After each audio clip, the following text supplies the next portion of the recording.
الحمد للہ رب العالمین والصلاة والسلام علی سید المرسلین وآلہ واصحابہ اجمعین۔ العقیدہ اللہ تبارک و تعالیٰ کے واحد ہونے میں حضرت حق سبحانہ و تعالی شانہ واحد ہے نہ عدد سے، اعلی حضرت امام اہل سنت امام احمد رضا خان رحمۃ اللہ علیہ عقیدہ توحید کو بیان کرتے ہوئے فرما رہے ہیں کہ اللہ پاک واحد ہے۔ قرآن کریم کی کئی آیات مبارکہ اس عقیدے کی تائید کرتی ہیں، جن میں سے دو آیات ملاحظہ کیجیے۔ قل هو اللہ احد، تم فرماؤ وہ اللہ ہے، وہ ایک ہے۔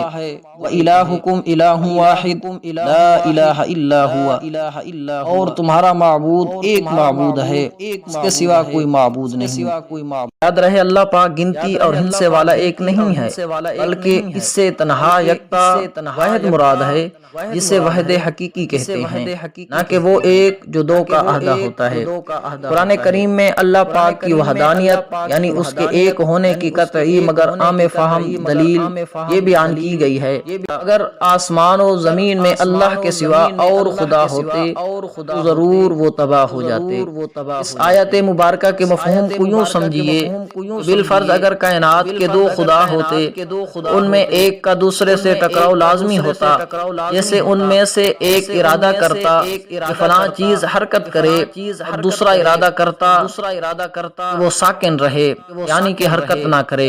اب حرکت اور سکون دونوں چیزیں فی نفس ہی ممکن تو ہیں، اسی طرح دو خداؤں کا حرکت اور سکون میں سے ہر ایک چیز کا ارادہ کرنا بھی ممکن ہے، لیکن دونوں کے ارادے کے بعد ہوتا کیا؟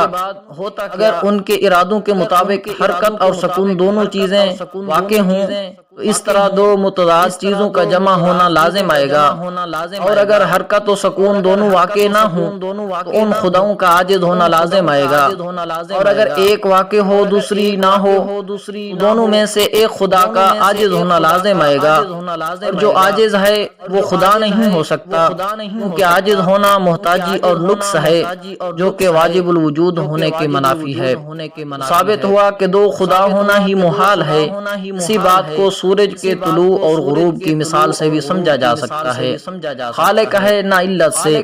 اللہ پاک کے خالق ہونے سے مراد یہ ہے کہ عالم میں ہونے والا ہر ایک واقعہ اسی کا فعل، اسی کی تخلیق اور اسی ہی کی ایجاد ہے۔ اچھا قرآن کریم میں ہے اللہ خالق کل شیء، اللہ ہر چیز کا پیدا کرنے والا ہے۔ اللہ پاک صرف نظر آنے والے اجسام ابدان کا ہی خالق نہیں ہے، بلکہ اعمال و افعال کو بھی اللہ پاک نے ہی پیدا کیا ہے، جیسا کہ قرآن پاک میں ارشاد فرمایا واللہ خلقکم وما تعملون، اللہ نے تمہیں پیدا کیا اور تمہارے اعمال کو۔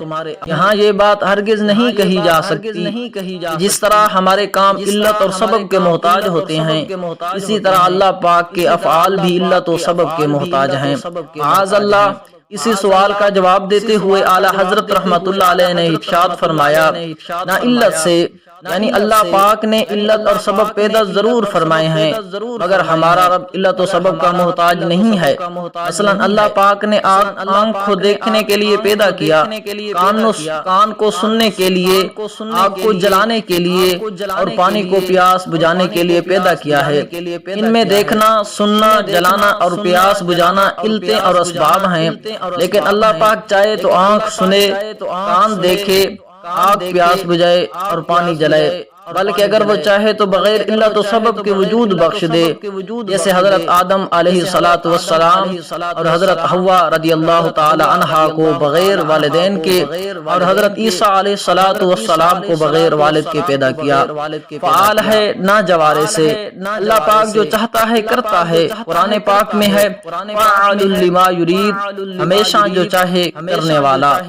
اگر ہم کوئی کام کرتے ہیں تو ہاتھ، پاؤں، آنکھ، ناک، زبان وغیرہ جسمانی اعضاء کے محتاج ہوتے ہیں، لیکن یہ محتاجی صرف مخلوق کے لیے ہے۔ اللہ کریم کسی کام کو کرنے کے لیے جسمانی اعضاء کا محتاج نہیں، اسی وجہ سے اعلی حضرت رحمت اللہ علیہ نے ارشاد فرمایا وہ فعال ہے نہ کہ جوارے سے، یعنی اللہ پاک جسمانی اعضاء کے بغیر ہی کام کرنے پر قادر ہے، کیونکہ وہ جسم و جسمانیت سے پاک ہے۔ جو یہ کہے کہ جیسے ہمارے ہاتھ، آنکھ ہیں، ایسے ہی جسم کے ٹکڑے اللہ پاک کے لیے ہیں، وہ قطعاً کافر ہے۔ اللہ پاک کا ایسے ید و عین، ہاتھ اور آنکھ سے پاک ہونا ضروریات دین سے ہے۔ نہ وہ جسم ہے نہ اس میں وہ باتیں پائی جاتی ہیں جو جسم سے تعلق رکھتی ہیں، بلکہ اس کے حق میں محال ہیں۔ قرآن و حدیث میں جو بعض الفاظ ایسے آئے ہیں، مثلا ید، ہاتھ، وجہ، چہرہ، رجل، پاؤں، ضاحک، حسنہ وغیرہ، جن کا ظاہر جسمیت پر دلالت کرتا ہے، ان کے ظاہری معنی لینا گمراہی و بد مذہبی ہے۔ قریب ہے نہ مسافت سے، اللہ کریم کے ایک صفت قریب ہونا ہے، لیکن اس کا قرب ہونا ماپ اور پیمائش کے اعتبار سے نہیں، اتنے کلومیٹر ہم سے قریب یا دور ہے، بلکہ وہ اپنی قدرت اور علم اور رحمت کے اعتبار سے ہماری شہرت سے بھی زیادہ قریب ہے، جیسا کہ خود ارشاد فرمایا وَنَحْنُ أَقْرَبُ إِلَيْهِ مِنْ حَبْلِ الْوَرِيدِ، اور ہم دل کے رگ سے بھی اس سے بھی زیادہ قریب ہیں۔